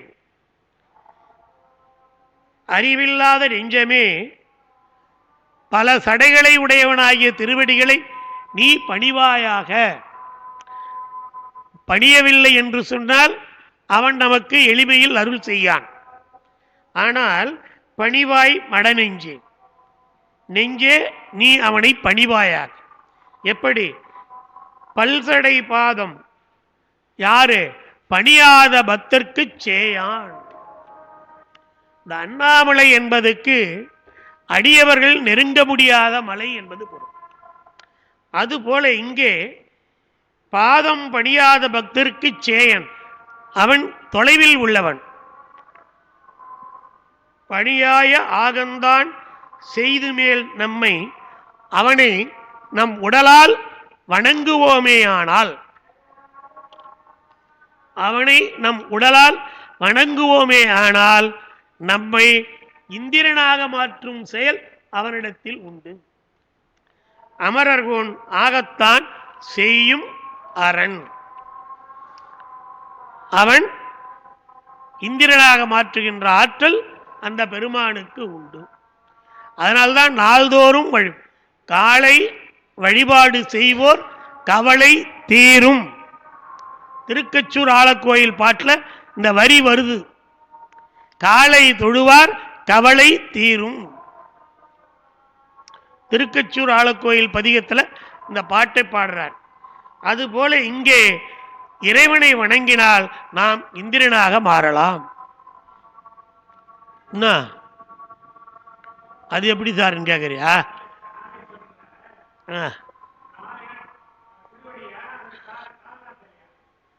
நான் சொன்னது காலையில் தான், பொழுது பொழுது. ஆமா ஆமா, காலை பொழுதுதான். இல்லை இல்லை இல்லை,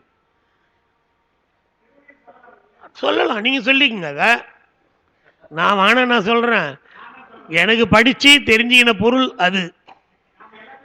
விடியற்காலை அல்லது காலை, அதில் வர்ற பொருள் படி சொன்னா இப்படிதான் சொல்லணும்.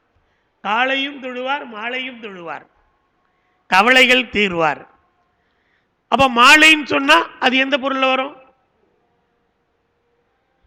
இறைவன் காலை குறிக்குமா, பொழுது காலை குறிக்குமா? அப்ப அவ்வளவுதான், அதே தான். நமக்கு ஏற்ற மாதிரி வச்சுக்க வேண்டியதுதாங்க. நான் சொல்றது எனக்கு தெரிஞ்ச மாதிரி நான் சொல்றேன்.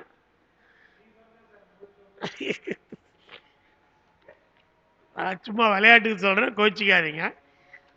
அப்படி அமரர்கோன் ஆகத்தான் செய்யும் அரண், அவன் இந்திரனாக செய்கின்ற அருளை உடையவன் அவன். அமரர் கோம் என்று சொல்லுகிறார். அதுக்கு அடுத்த பாட்டு அரண்காய நைவேற்கு அணங்கவேல் அம்பும் அரண்காயும் அந்தியும் மற்று அந்தோ. சிவபெருமான் தனக்கு அருளை பொழியாத காரணத்தினால் என்னை வருத்துகிறான். அந்த அருள் பொழிவது எது? கொன்றை மாலையை தருதல், அது தரவில்லை. அரண் காய நைவேற்கு, காய அவற்றை நைவேற்கு, அதனால் வருந்துவேற்கு அணங்கவேல் அம்பும் அரண் காயும் அந்தியும் மற்று. அணங்கவேல் அம்பும் அவளை வாட்டுகிறது. 5 மலராய அம்புகள் அந்த பெண்ணை வாட்டுகிறது. மன்மதனை யாருன்னா பார்த்தது உண்டா?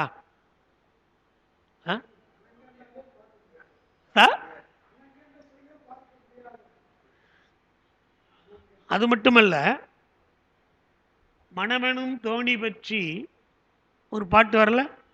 மணமெனும் தோணி ஊன்றி மதியனும் கோலை ஊன்றி சினமெனும் திறக்கை ஏற்றி செறிகடல் ஓடும் போது மணனெனும் பாறை தாக்கி,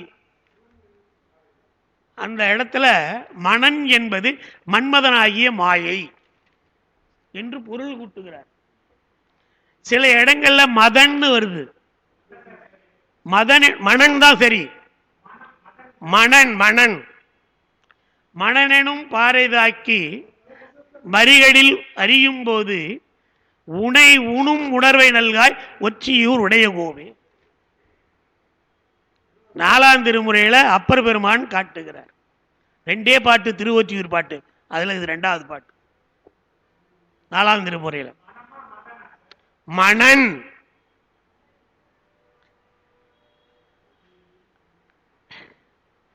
எந்த பாட்டு சொன்னோம்?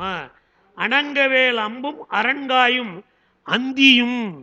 இந்த தலைவனை விட்டு தனித்திருக்கிற தலைவியருக்கு மாலை பொழுது பெருந்துன்பமாக இருக்கும். அந்தி பொழுது அந்தியும் அந்தியும் மற்றும் அந்தோ இறக்க உரிப்பு. அந்தோ அரங்காய வெள்ளில் சேர் காட்டாடி வேண்டான். வெள்ளில் சேர் காட்டாடி வேண்டான். இந்த வெள்ளில் சேர் காட்டாடி என்று சொன்னால் வெள்ளியம்பலத்தில் ஆடுகின்ற பெருமான். எங்கே வெள்ளியம்பலத்தில் ஆடுகிறான்? மதுரையில் ஆடுகிறான். காட்டாடி வேண்டான். எது? அவன் இப்படி துன்பத்தை தருகிறான். எப்படி? களிருண்ட வெள்ளில் போன்று உள்ளம் வெறிது. நான் துன்பப்படுகிறேன். இந்த துன்பம் எதை போல இருக்கிறது என்று சொன்னால் அதுக்கு ஒரு பழமொழியை காட்டுறார், ஊமையை காட்டுகிறார்.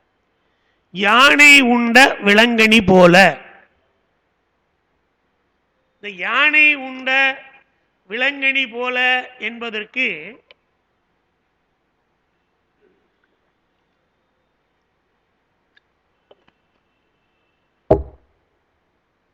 விளக்கம் சொல்லணும்னா, முதல்ல இருக்கிறது வெள்ளில், அது வெள்ளி அம்பலத்தில் ஆடுவது. 2வது வருது பாருங்க, களிறு உண்ட வெள்ளில் போன்று உள்ளம் வெறிது. இறைவன் அருள் புரியாத காரணத்தினாலே அந்த உள்ளம் மிகவும் வெறிதாக கிடக்கிறது, ஒன்றுமில்லாமல் கிடக்கிறது. இது எப்படின்னு சொன்னா,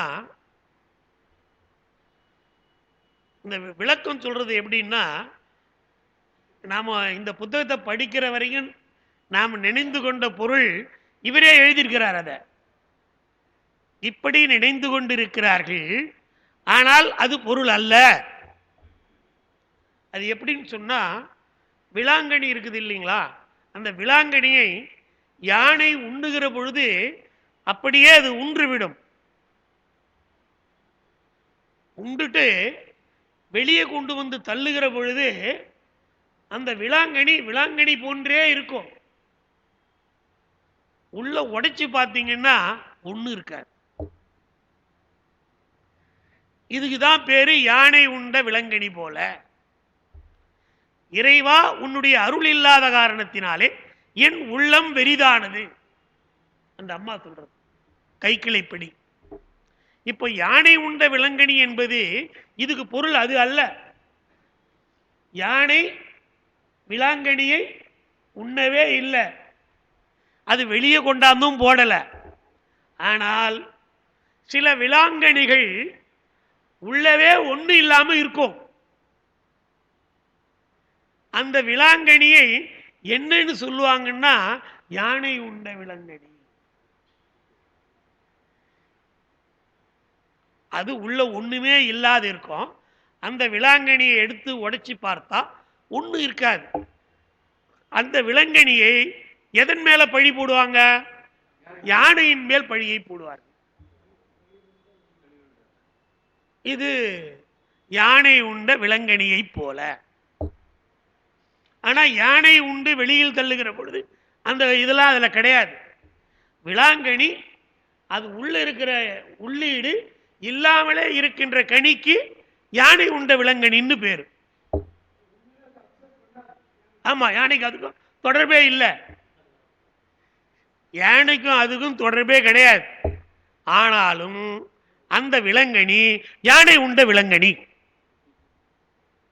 இப்போ நாம நினைச்சிட்டு இருந்த பொருள் இப்ப இல்ல. யானை அதை உணவாக உண்டு வெளியே தள்ளுகிற பொழுது உள்ளே இருக்கின்ற உள்ளீடு பொருளை தான் எடுத்துக்கொண்டு வெறும் ஓட்ட வெளியே தள்ளுது, எந்த விதமான உடைப்பு இல்லாமல் அப்படின்னு நாம கருதிட்டு இருந்தோம். அது பொருள் அல்ல. இப்படி விளாங்கனிகள் உள்ளீடு இல்லாமல் இருக்கக்கூடிய விளாங்கனியை யானை உண்ட விலங்கனி என்று சொல்லுவார்கள். அதே மாதிரி தேரை மோந்த தேங்காய்னு சொல்றது உண்டு. அது ஊமக்கா, அது தேரை மோந்தது. அதுல உள்ள உடைச்சிங்கன்னா ஒண்ணு இருக்காது. அப்போ அதை என்னன்னு சொல்றோம்? தேரை உண்டதுன்னு சொல்றோம். ஆனா தேரை அது சாப்பிட்டுது கிடையாது. ஆமா, அது ஒரு நோய். அப்ப தேரை உண்டதுன்னு அது மேல பழிய போடுறோம். அது போலதான் இங்கே கபிலதேவ நாயனார் சொல்லுகின்ற பழிமொழி, களிறு உண்ட வெள்ளில் போன்று உள்ளம் தெரியுது.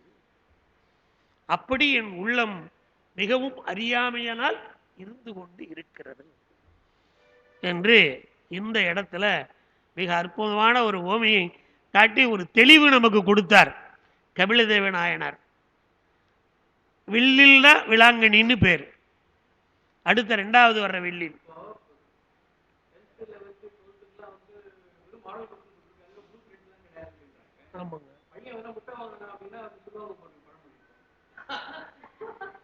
முட்டை வாங்கினா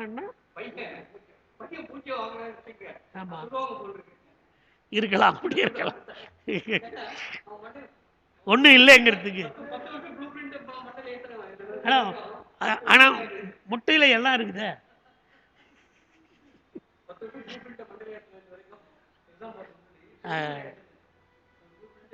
அதாவது உள்ளீடு இல்லாதத சொல்றீங்க. Zero zero. அடுத்த பாட்டு, வெறியானை ஊர்வேந்தார் பின் செல்லும் வேட்கை வெறியார் பூந்தாரான் விமலன் வெறியார்தம் அல்லல் நோய் தீர்க்கும் அருமருந்தாம் ஆரூர்கோன். இது திருவாரூரை குறிக்கக்கூடிய பாடல். ஆரூர்கோன் அல்லனோ நெஞ்சே அயன், அந்த இறைவனை நெஞ்சே நீ வணங்குவாயாக. வெறியானை ஊர்வேந்தார் பின் செல்லும், அந்த யானையின் பின்னே செல்லுகின்ற மதங்கொண்ட யானையின் பின்னே அனைவரும் செல்லுவார்கள், அரசனும் செல்லுவான். அதுதான சிவகோசரியாருடைய வரலாற்றில் வர்ற யானை மதங்கொண்ட யானை. ஆனா அதுக்கு பின்னால அரசன் போல, அரசனுடைய ஆட்கள் போனாங்க. ஆனா அரசன் பின்னால வந்தான். அதுபோல இங்கே யானையின் பின்னாலே அனைவரும் செல்லுவார்கள். வெறியார் பூந்தாரான், இந்த வெறியார் பூந்தாரான் மனம் வீசக்கூடிய மாலையை அணிந்திருக்கக்கூடிய சிவபெருமான் விமலன். வெறியார்தம் அல்லல் நோய் தீர்க்கும், பித்து பிடித்தவர்கள், இறைவனே என்று சொல்லுகின்ற அந்த பித்து பிடித்தவர்கள் அல்லல் நோய் தீர்க்கும் அருமருந்தாம். துன்பத்தை தீர்க்கக்கூடிய ஆற்றல் பெற்றவன் யார்? ஆரூர்கோன் அல்லனோ, திருவாரூரில் உரைகின்ற அல்லனோ, அவனை நெஞ்சே அவனை நீ வணங்கு. அவனை நீ வணங்கினால் உனக்கு எல்லா நோயும் தீரும் என்பது போல இங்கே காட்டுகிறார். அரதன் பின் செல்வது போல இறைவன் பின் பக்தர்கள் செல்ல வேண்டும் என்பதை இந்த பாட்டிலே நமக்கு காட்டுகிறார்.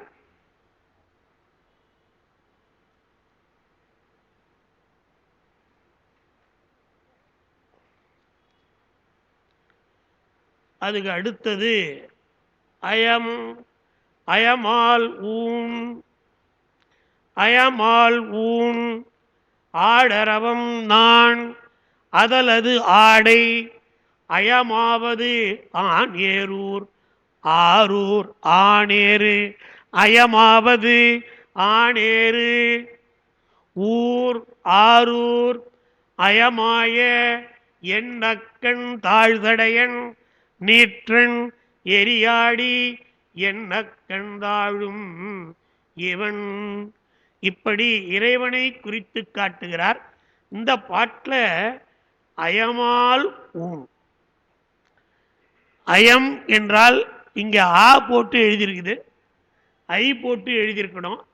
அடுத்து வருகின்றவதற்கு அவர் ஆ எதுகை போட்டு மோனை போட்டு எழுதியிருக்கிறார்.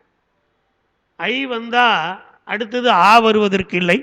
அது உயிர் மோனை என்று சொன்னாலும் கூட ஐக்கு மாத்திரை ஒன்றை, ஆவுக்கு மாத்திரை ஒன்று, ஒன்றைக்கும் ஒன்றுக்கும் மோனை சரி வராது. அதனால் அவர் அயமால் ஊன். இங்க ஐயம் என்பது பிச்சை, பிச்சை எடுத்து கொண்டு செல்லுகின்றார் சோற்றுக்காக. ஊன் உணவு, ஆடு அரவம் நான், அவர் அணிந்து இடுப்பிலே அணிந்திருக்கக்கூடியது பாம்பு, அதலது ஆடை புலித்தோல் ஆடை.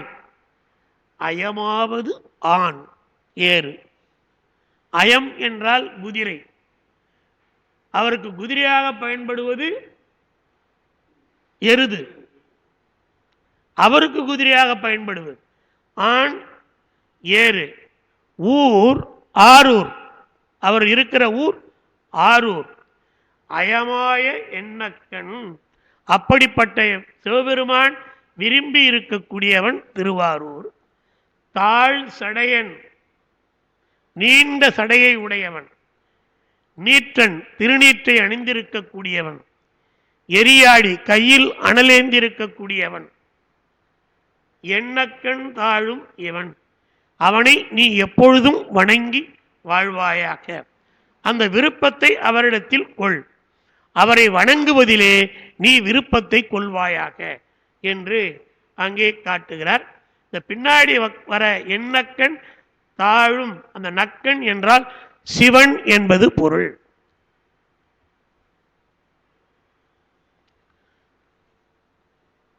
இதுல 2-3 செய்தி என்ன சொல்றாருன்னா, பிச்சை ஏற்றல், பாம்பை அணிகலனாக கொண்டிருத்தல், ஆடை புலித்தோல் பாம்பு தோல், அவர் ஏறுகின்ற எருது குதிரை, அவருக்கு அதான் குதிரை. அவர் இருக்கிற ஊர் ஆரூர், அவர் விரும்பி இருக்கிற ஊர். அயமாய எண்ணக்கண் தாழ்சடையான், அவன் சிவபெருமான் தாழ்ந்த சடையுடையவன் என்பதை இந்த பாட்டிலே நமக்கு காட்டுகிறார். அவரிடத்திலே நீ விருப்பத்தை கொள், உன்னுடைய நோய் நீங்கும் என்பது போல. ஆமா ஆமா, நான் அதுதான், நீங்க முதல்ல வரலீங்க, முதல்ல அந்த விளக்கத்தெல்லாம் சொல்லிட்டேன். திருப்பி திருப்பி எனக்கு கேட்கப்படாது. சொற்பொருட்பின் சொற்பின் வருநிலை அணின்னா மொத்த பாடல்லையும் கைக்கிளை கருத்து தான் சொல்லப்படுகிறது அப்படிங்கிறதெல்லாம் முதல்ல நான் சொல்லிட்டு அதுக்கப்புறம் தான் பாடத்தை ஆரம்பித்தேன். ஆளும் இவளையும் கையகளாற்றேன் என்று மிக துயரத்தில் இருக்கக்கூடியவள் இவள், இவளை கைவிடேன் என ஆற்றேன் என்று ஆளும் இவளை அயராதே, சோர்ந்து போகாமல், அவள் சோர்ந்து போகாமல், ஆளும் சலமுடியாய் சங்கரனே, நீண்ட தடமுடியை உடைய சங்கரனே, சங்கக் குழையாய், காதிலே அணிந்திருக்கக்கூடியது சங்கக் குழை, குழையாய் சலமுடியாது இன்று அருள் உன்தார். நீ எனக்கு வஞ்சனை செய்யாமல் உன்னுடைய மாலையை எனக்கு நீ தருவாயாக. முடியாது இன்று அருள் உன் தார். தார் என்றால் மார்பில் அணிந்திருக்கக்கூடிய மாலை, அதை நீ தருவாயாக என்று அந்த தலைவி கேட்பது போல கைக்கிளை காட்சியை இங்கே நமக்கு அவர் காட்டுகிறார். தாராய தன்கொன்றையானிறப்ப தான் இதனை தாராதே, தாராய மாலையாக இருக்கக்கூடிய கொன்றை யான் இறப்ப, யான் இறந்து கேட்க, தான் இதனை தாராதே தாராமல், சங்கம் தரிவித்தான், சங்கம் வளையல், வளையலை தரிவிக்கச் செய்தான், தாராவல் ஆணைமேல் வைகும் அணிவயல் ஆரூர்கோன் அப்படிப்பட்ட அவன் எதன் மேல் அவன் வருகிறான் என்று சொன்னால் யானை மேல் வரக்கூடிய ஆற்றல் பெற்றவன். யானை மேல் வெய்கும் அணிவயல் ஆரூர்கோன் நல் ஆணையும் வானோர்க்கு அரசு. அந்த பிரான் எல்லோர்க்கும் தலைவன், தேவர்களுக்கும் அவன் தலைவனாக இருக்கின்றான் என்று இந்த பாட்டிலே நமக்கு காட்டுகிறார். இந்த சங்கு என்பதோ குருகு என்பதோ வளையலை குறிக்கக்கூடிய சொற்களாக கருதப்படுகிறது. அரசுமாயால்விக்கும் ஆட்பட்டார்க்கு அம்மான், அம்மான் ஆட்பட்டார்க்கும் ஆட்விக்கும் அரசுமாய் அவன் அரசராய் விற்றிருந்து. நம் கட்சிக்கு ஏகம்பன் அரசு வித்திருத்தல். அரசுமாய் ஆள்விக்கும் ஆட்பட்டவர்க்கு அம்மான், அரசுமாம் அங்கொன்று மாளுக்கு, திருமாலுக்கும் அவன் அரசன். ஏன் பாகம் இடப்பாகம் கொண்டவன். திருமாலுக்கும் அவன் அரசு. அரசு மான் ஊர்தி எரித்தான். மான் ஊர்தி எரித்தான். மான் ஊர்தி யாருக்கு? மன்மதனுக்கு மான் ஊர்தி. மானை ஊர்தியாக உடையவன் மன்மதன். அப்படிப்பட்ட மான் ஊர்தி எரித்தான். உணரும் செவிக்கு இன்பன் ஊர்தி எரித்தான் உரா. செவிக்கு இன்பத்தை தரக்கூடிய பெருமான் அவன் முப்புறங்களை அழித்தான். பொருந்தாத முப்புறங்களை அழித்தான். அதான் உரா எரித்தான் ஊர்தி. உரா பொருந்தாத, அவனே எரித்தவன், முப்புறங்களையும் எரித்தான். இந்த உரா என்றால் பொருந்தாத பகையான முப்புறங்களை எரித்தான். முரண்பட்ட செய்தியை சொல்வது உரா. உரா எரித்தான் ஊர்தி. அப்போ மன்மதனுக்கு ஊர்தி மான் ஊர்தி. இங்க மன்மதன் சொல்லல, மான் ஊர்தி என்றுதான் சொல்லியிருக்கிறார். ஊர்தி மான் எரித்தான். அப்போ மானை ஊர்தியாக உடையவன் யார் என்றால் மன்மதன் என்பதை சொல்லுகிறார். அடுத்த பாட்டு உராவே என் சொற்கள். உராவே என் சொற்கள் ஒளிவலை நின் உள்ளத்து உராவே. நான் அப்படி சொல்லுகிற பொழுது தீ உற்றணைகள் எல்லாம் உராவே போய் நாவாளி, அது அந்த இடத்துல நாவாளி, அதுதான் காவாளி தார்நினைந்து கைசோர்ந்து மெய்மறந்தான் காவாளி தானின் களை.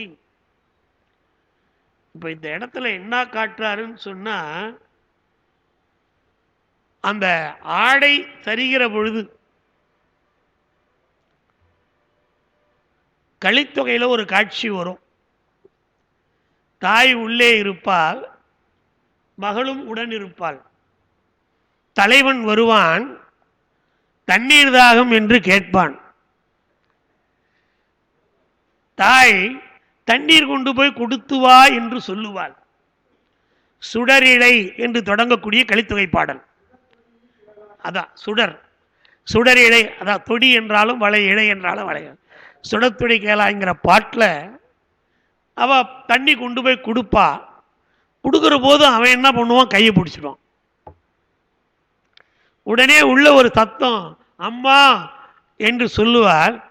உடனே அவன் என்னன்னு கேட்கறதுக்குள்ள அவன் விக்கினான் என்று சொல்லுவாள். தண்ணி குடிக்கும் போது அவனுக்கு விக்கல் வந்துதான். அதனால உன்னை நான் கூப்பிட்டேன், கையை பிடிச்சான் அதனால கூப்பிட்டேன்னு சொல்ல மாட்டான். விக்கினேன் என்பாள். அவ என்ன பண்ணுவா, தடவி கொடு என்று சொல்லுவாள். இப்படி ஒரு கதை கலித்தொகையில வருவது உண்டு. அதே போல இங்கே உராவே என் சொற்கள், என்னுடைய சொற்களை பொருந்திட மாட்டா, நான் கூறுவதை உன் மனம் ஏற்கவில்லையே. இதையெல்லாம் அவரே சொல்லுகிறார். உராவே தீ உற்றணைகள் எல்லாம் உராவே போய் காவாலி காபாலி தார் நினைந்து கை சோர்ந்து. அவன் பிச்சை எடுக்க வந்திருக்கிறான். அவன் பிச்சை எடுத்தவன் அழகிலே, பெருமானுடைய அழகிலே மயங்கியவர்கள் தான் தாருகாவன முனிவர்களுடைய மனைவியர்கள். தாருகாவனத்தினுடைய மனைவியர்கள் எல்லாம் பெருமானுடைய பிச்சை எடுக்கும் அழகை பார்த்து மயங்கி போனவர்கள். இந்த காட்சியை பார்க்கணும்னா விரிஞ்சிபுரம் கோயிலில் போனா பார்க்கலாம். இருக்கு, அவ்வளவு சீக்கிரம் தெரியாது. விரிஞ்சிபுரத்தில் நல்லா தெரியும். விரிஞ்சிபுரம் அப்போ கூட சிவன் தான் முதல்ல தெரியும். நீங்க ஏறி அந்த படிக்கட்டு உள்ள போனீங்கன்னா தான் உள்ள இருக்கிற தாருகா முனிவருடைய மனைவியர் தெரியும்.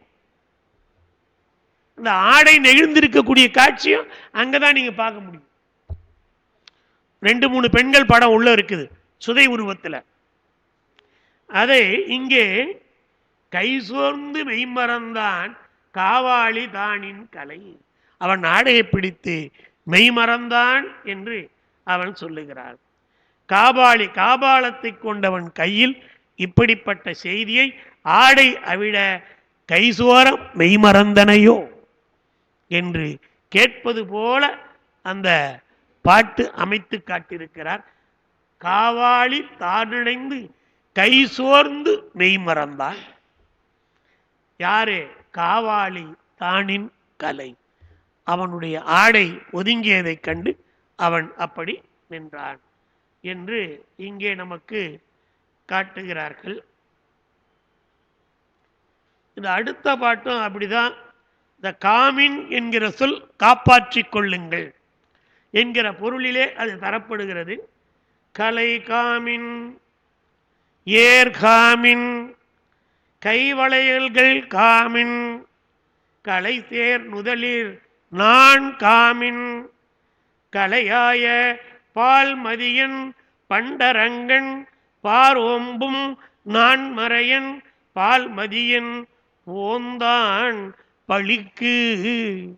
பலிக்கு பிச்சை எடுப்பதற்காக, பெருமான் பிச்சை எடுப்பதற்காக சொல்லுகிறான். அவன் அழகு அவ்வளவு அழகு. பிச்சை எடுக்கும் போதே அவ்வளவு அழகுன்னா அப்போ மற்ற நேரத்தில் எவ்வளவு அழகா இருக்குன்னு பார்த்து அவன் பிச்சை எடுக்க போறான். எப்படி? பால்மதியன் போந்தான் பலிக்கு, பிச்சை எடுப்பதற்கு. அதனால பெண்களே, நீங்கள் கலை காமின், கலை என்றால் ஆடை, உங்களுடைய ஆடை நழுவி போகக்கூடாது. அப்படி நழுவி போகாமல் நீங்கள் காப்பாற்றிக் கொள்ளுங்கள். இந்த காட்சியை நான் சொன்ன பாருங்க, அங்க பார்க்கலாம். அப்படி கலை காமின், கலைன்னா ஆடை, ஆடையை நீங்கள் பாதுகாத்துக் கொள்ளுங்கள், நழுவாமல் பாதுகாத்துக் கொள்ளுங்கள். ஏர் காமின், அழகை பாதுகாத்துக் கொள்ளுங்கள். கை வளையல்கள் காமின், கை வளையல்கள் கீழே நழுவி விழாமல் பாதுகாத்துக் கொள்ளுங்கள். கலை சேர் முதலில் நான் காமின், நீங்க வெட்கப்பட வேண்டிய நேரம் வரும், அந்த வெட்கத்தையும் நீங்கள் பொருட்படுத்தாதீர்கள் அல்லது காப்பாற்றிக் கொள்ளுங்கள், வெட்கப்படாமல் இருங்கள். அவன் அழகை கண்டு நீங்கள் வெட்கப்படாதீர்கள், அதுதான் அதுக்கு பொருள். கலையாய பால்மதியன் பண்டரங்கன், அவன் ஆடுகிறவன், கூத்திலே ஒன்று பண்டரங்கன். இது கலித்தொகையிலையும் வருது, நம்ம திரு நடனக்கூத்திலேயும் பாண்டரங்கம் என்ற ஒன்று சொல்லுவது உண்டு. பாடுற பாண்டரங்கன், பால்மதியன் பண்டரங்கன் பாரோம்பும் நான்மறையன், இந்த உலகத்தையே காக்கின்ற 4 மறைகளை தந்த பெருமான் நான்மறையன். அவன் யார்? பால்மதியன், 3ஆம் பிறையை தலையிலே சூடி இருக்கக்கூடியவன். அவன் பிச்சை எடுப்பதற்காக இங்கே வருகிறான். அந்த வருகின்ற அவனை நீங்கள் காப்பாற்றிக் கொள்ளுங்கள் என்பது போல அந்த பாடலை நமக்கு அமைத்து தந்திருக்கிறார். இப்படி கலை காமின், ஏர் காமின், கை வளையல்கள் காமின், கலை தேர் முதலில் நான் காமின், கலையாய பால்மதியன் பண்டரங்கன் பாரோம்பும் நான்மறையன் பால்மதியன் போந்தான் பலிக்கு, பலிக்கு பிச்சை எடுப்பதற்காக என்பது இது வரைக்கும் இன்றைக்கி 26 பாடல்கள் நிறைவு பெற்றிருக்கின்றன. இது வரைக்கும் வச்சுட்டு இந்த வருகின்ற 74 பாட்டும் இப்படி தான் வருது. இதை ஒரு 10 தடவையாவது படித்தால் ஒழிய இவ்வளவு எளிமையாக உங்ககிட்ட பேச முடியாது, பொருளும் சொல்ல முடியாது. அது எத்தனை தடவை படிச்சிருப்பேன்னு எனக்கு தான் தெரியும். ஏன்னா அத்தனை தடவை நான் படிக்கலைன்னா இங்கே வந்து நான் முழிச்சிட்டு தான் இருக்கணும், பொருள் சொல்ல முடியாது.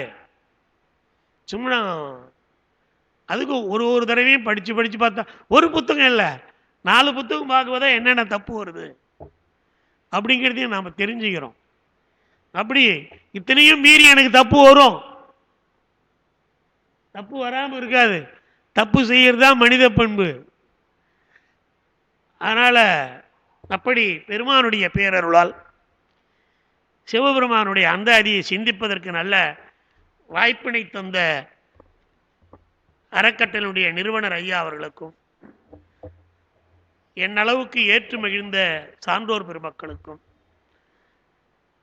நன்றியறிதலை கூறி, நாயேனையும் இங்கு ஒரு பொருளாக நயந்து வந்து நீயே நினைவின்றி ஆண்டு கொண்டாய், நின்னை உள்ள வண்ணம் பேயன் அறியும் அறிவு தந்தாய், என்ன பேறு பெற்றேன் தாயே மலைமகளே செங்கன்மால் திருத்தங்கச்சி என்று சொல்லி நல்ல வாய்ப்பினை தந்த அனைவருக்கும் நன்றி கூறி விடைபெறுகிறேன். நன்றி, வணக்கம்.